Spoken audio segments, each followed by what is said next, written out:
Okay, today what we're doing is we're going to get ready to put the decorative edges in the dados or the grooves in the rails and the stiles.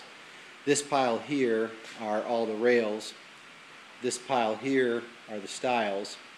And we've marked all of the bundles of wood. And I wanted to make sure that I had enough to go around. And in fact, this is pretty much all I had left from the stock that we've already cut. And so I've marked them up, and this one happens to be for the upstairs bathroom, and I've just marked them style 1 and 2 just to make sure I had enough. And so I've selected 4 boards. These are 3 of the 4. This is for the downstairs bathroom, and just like we did on the panels, I wanted to make sure that we got a good contrast of wood around the edges of that panel to kind of match so it doesn't look all too uniform.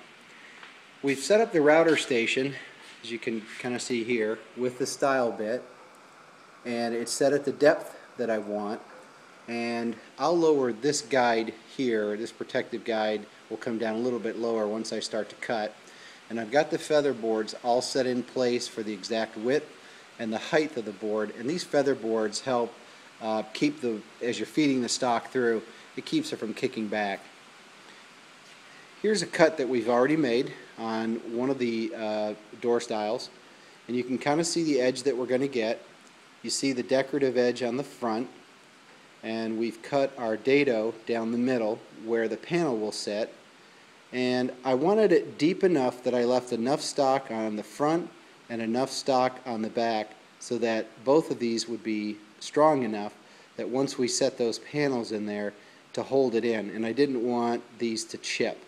So I've kind of ran a couple test pieces and made sure that I was happy with that. And I think it's come out nice because I've got a good deep edge right here, and you can kind of see that edge again. Sorry for the focusing here. And that's what that bit does, and then we'll swap it out after all of these cuts are made, and then we will start to cut our rails into the exact length that they need to be. And then we'll come along and we'll put the rail cut right here that actually fits right in to this cut on the style that we already made, and it makes a nice flush corner on your door frame.